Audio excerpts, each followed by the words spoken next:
करते हैं। उत्कृष्टता के प्रति उनकी प्रतिबद्धता बेजोड़ है। वह कितने अद्भुत और सच्चे आदर्श हैं।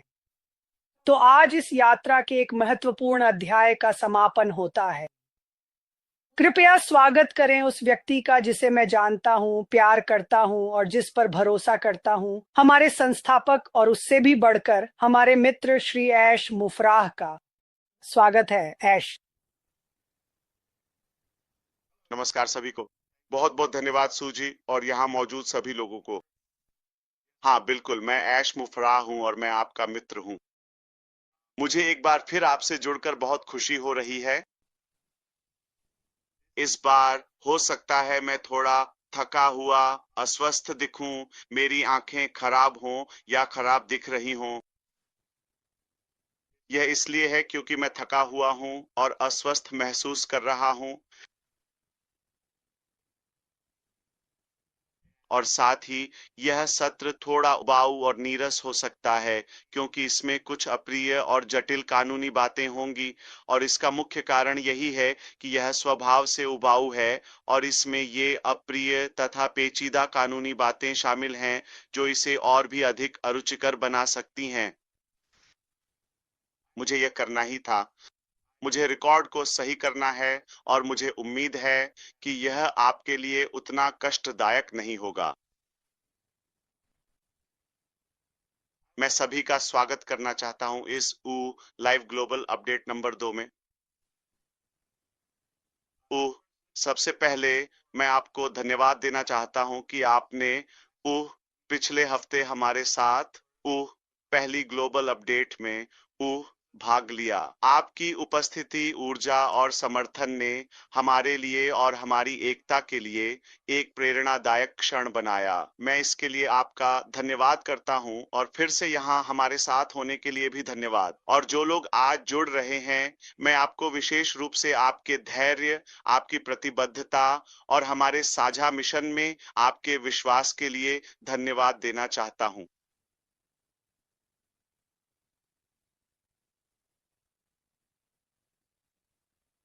सच में आपके समर्थन ने हमें उस समय ताकत दी है जब हालात आसान नहीं थे, जब चीजें सबसे मुश्किल थीं।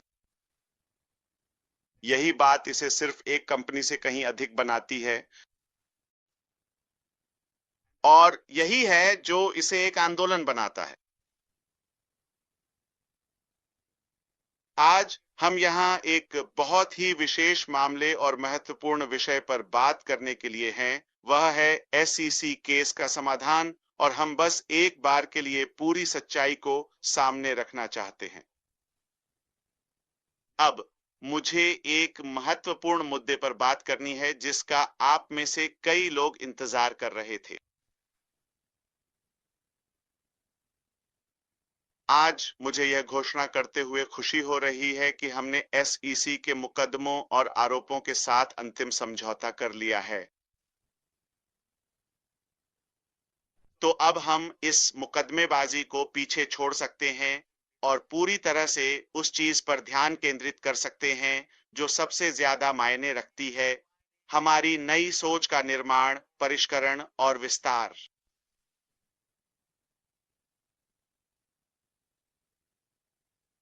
अब मैं जानता हूं कि कुछ लोगों ने सच्चाई को धुंधला करने के लिए गलत जानकारी, विकृति और दुर्भावनापूर्ण आवाजें उठाई हैं।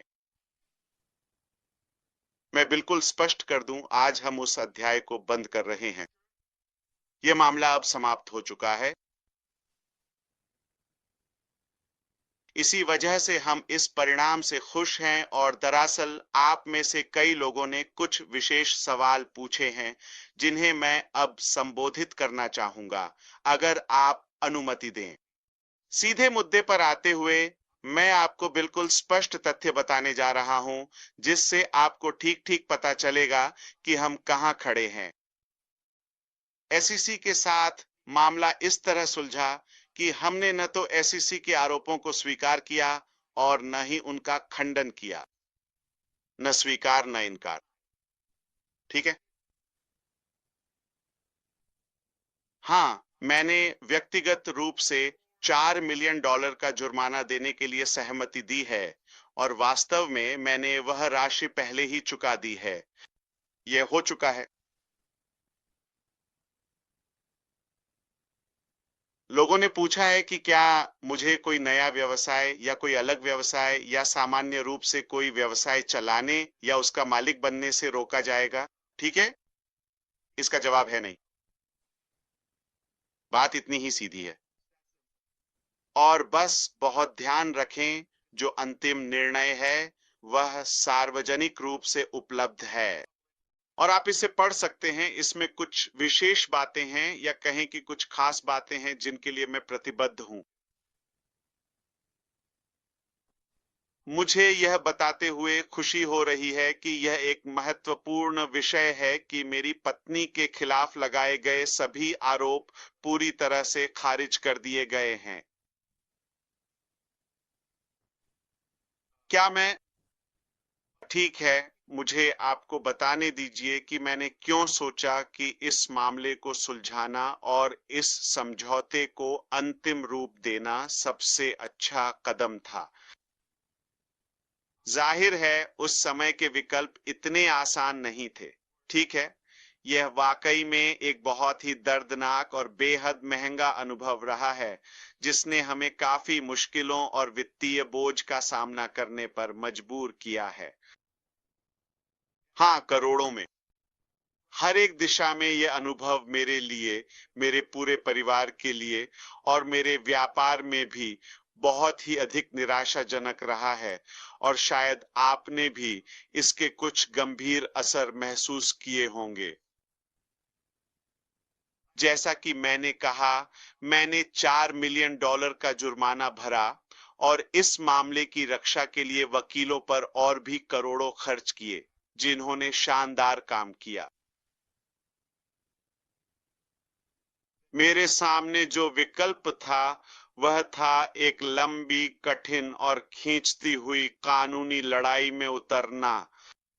या तो मैं यह एक बहुत ही शक्तिशाली सरकारी एजेंसी, जाहिर है कि एसईसी के साथ करता या फिर समझौता करने के लिए राजी हो जाता ताकि हम सब कुछ पीछे छोड़कर आगे बढ़ सके। यकीन मानिए, सोचिए, इन बीते लंबे महीनों और वर्षों को सहना और इतने करोड़ों डॉलर चुकाना, ये सब झेलना उस मुकाबले कम दर्दनाक था जितना कि इस मामले को और लंबा खींचना, जिससे हमारा काम, हमारा मिशन और हमारा विजन और भी ज्यादा देर तक टलता रहता। ठीक है, मुझे बताने दीजिए कि मुझे यह ताकत कहां से मिली और इन बेहद मुश्किल समयों में मैं कैसे डटा रहा। ठीक है, सच तो यह है कि मैं कोई हीरो नहीं हूं, मैं परफेक्ट नहीं हूं, लेकिन मैं उत्कृष्ट हूं। मैं मजाक कर रहा हूं। तो यह वास्तव में आप लोगों की वजह से था। असल में यह आप सभी की वजह से था जो अब वहां बैठे मेरी बातें सुन और देख रहे हैं। ठीक है, मेरा आप पर और हमारे साझा सपने के प्रति आपकी निष्ठा पर विश्वास बार बार साबित हुआ है, जितना भी समय हमें इसमें लगा है। ठीक है, ये हाल ही में भी साबित हुआ जब हमने वह सर्वे किया था, जब आप में से इतने सारे लोगों ने कुछ हफ्ते पहले उसका जवाब दिया था। याद है वो? ठीक है, जब प्रतिक्रिया चौंका देने वाली थी। ठीक है, ये ऐसा था कि आप में से बहुत सारे लोगों ने 90% से भी ज्यादा, जैसा कि मैंने कहा था, एक और मौके पर मैं आपको ग्राफ्स और आंकड़े दिखाना चाहूंगा, लेकिन आज मैं सिर्फ एसईसी विषय पर ध्यान केंद्रित करना चाहता हूं और आपने मेरी सबसे आशावादी उम्मीदों और परिदृश्य से भी बढ़कर प्रदर्शन किया है। यह एक तथ्य है, ये आंकड़े हैं। आंकड़े कभी झूठ नहीं बोलते। और नतीजा, हम पूरी तरह से स्पष्ट हैं। लगभग, मेरा मतलब है आप में से अधिकांश, लगभग सभी हमारे साथ इस रास्ते पर बने रहने के लिए प्रतिबद्ध हैं, चाहे समय सीमा कुछ भी हो, चाहे इसमें कितना भी समय लगे। यह दिमाग घुमा देने वाला है और मैं नई सोच के लिए बेहद बेहद प्रतिबद्ध हूं, यह तो स्पष्ट है। इस स्तर की समर्पण हमें हर दिन प्रेरित करता है और हमें सकारात्मक तरीके से आगे बढ़ते रहने की ताकत देता है। तो हम आगे देख रहे हैं आज की उपलब्धियों और आज के अपडेट के साथ हम अपनी यात्रा की एक नई शुरुआत, एक नया चरण, एक नया पड़ाव चिह्नित कर रहे हैं। बिल्कुल, यहां तक पहुंचना आसान नहीं था। हालांकि मैं चाहता हूं कि आप समझें कि हम अब ऑन पासिव के रूप में आगे नहीं बढ़ेंगे और हमने ऐसा न करने का फैसला किया है। इसे समझें। वह साधन अब बहुत ही अधिक खराब हो चुका है। उसमें अभी भी कई सारी समस्याएं और बहुत से लंबित मामले हैं जिनका समाधान अभी तक नहीं हुआ है। यह बिल्कुल स्पष्ट नहीं है। इसी कारण से यह बिल्कुल भी समझदारी नहीं थी, या हम ये मानते हैं कि इसे लगातार ठीक करते रहना बिल्कुल भी समझदारी नहीं है। हम बस इसी पर ध्यान केंद्रित करेंगे। ये जैसा कि मैंने कहा, सपना वाहन, बस मैं निष्क्रियता की बात कर रहा हूं जो हमें वहां तक ले जाने में असमर्थ है जहां हम जाना चाहते हैं। ये इतना आसान है। यह हमें वहां नहीं ले जाएगा जहां हम जाना चाहते हैं, यानी हमारे बड़े, साहसिक, सुंदर साझा सपने तक।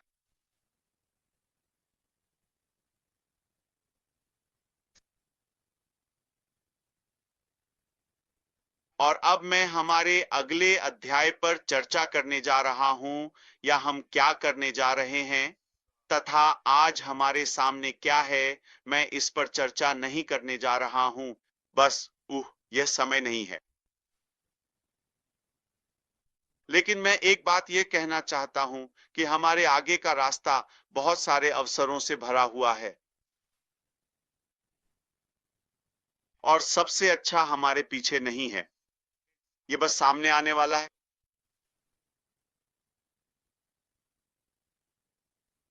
तो जैसा कि मैंने कहा, यह आपके लिए उबाऊ हो सकता है, आप इसके आदी नहीं हैं। यही है।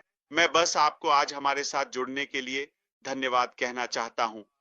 धन्यवाद उन सभी का जो हम पर, इस मिशन पर, इस सपने पर विश्वास करते हैं। एक साथ हम और भी मजबूत हैं, हम और स्पष्ट हैं और बिना किसी भटकाव के आगे बढ़ रहे हैं।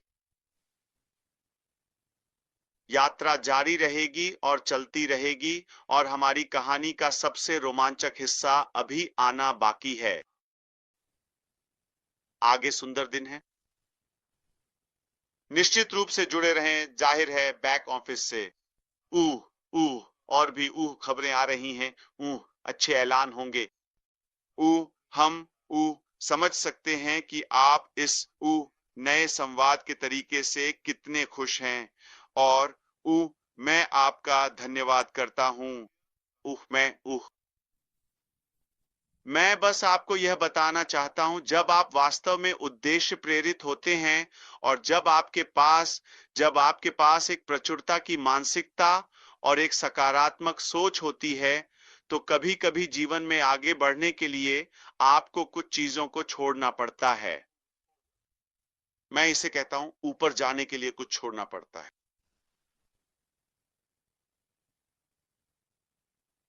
यह हमारे ब्रह्मांड का वॉल्यूम का नियम है।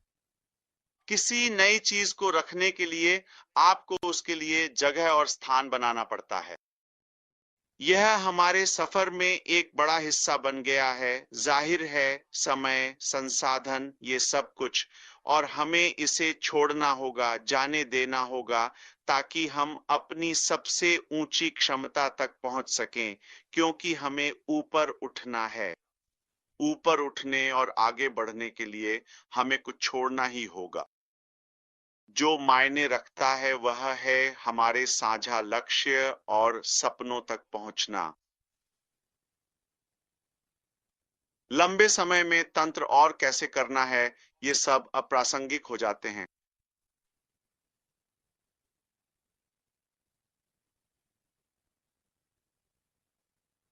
हमें सलाह दी गई थी कि हम दीर्घकालिक रूप से इस दिशा में जाएं, और मुझे उम्मीद है कि यह सब हमारे पीछे छूट जाएगा।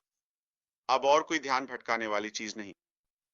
हम सही तरीके से काम करने के लिए प्रतिबद्ध हैं। हमारा कभी भी किसी को गुमराह करने या कानूनों का उल्लंघन करने का कोई इरादा नहीं रहा। जाहिर है, हम पारदर्शिता और अच्छा करने के लिए प्रतिबद्ध हैं। यही हमारा इरादा है और मुझे उम्मीद है कि हम समझदारी से किसी भी गलती में पड़ने से बच पाएंगे। शायद मैं अपनी टीम का धन्यवाद करना चाहता हूँ। यहाँ मुझे लगता है कि मैं उनका नाम ले सकता हूँ, लैथम एंड वॉटकिंस, जिन्होंने हमारा प्रतिनिधित्व किया इस बहुत ही कठिन मामले को समाप्त करने में।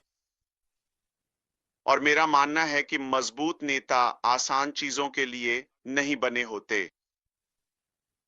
यह मुश्किल था, लेकिन हमने इसके लिए लड़ाई लड़ी, हमने पूरी तरह से संघर्ष किया और मैं परिणाम से खुश हूं। मैं जहां हूं उससे खुश हूं और जहां हम जा रहे हैं उससे और भी ज्यादा खुश हूं। तो मैं संक्षेप में बताने जा रहा हूं, लेकिन बोरिंग तरीके से नहीं। मैं इसे ऐश स्टाइल में करूंगा, जो उम्मीद है कम बोरिंग होगा। ठीक है, यही असली बात है। ठीक है, जैसा कि हम सभी समझते हैं, दुर्भाग्यवश कभी कभी अच्छे लोगों के साथ बुरी चीजें हो जाती हैं। इसी तरह अच्छे नेता भी कभी कभी गलतियां कर बैठते हैं। सबसे महत्वपूर्ण चाबी यह है कि आप कभी भी हार न माने, अपने सपनों के लिए लगातार लड़ना न छोड़ें। स्व ये कई चुनौतियों में से एक है, यह अकेली चुनौती नहीं है। एसईसी का मामला एक बहुत ही कठिन लड़ाई है। हालांकि हमने वह किया जो हमें करना था और मुझे विश्वास है कि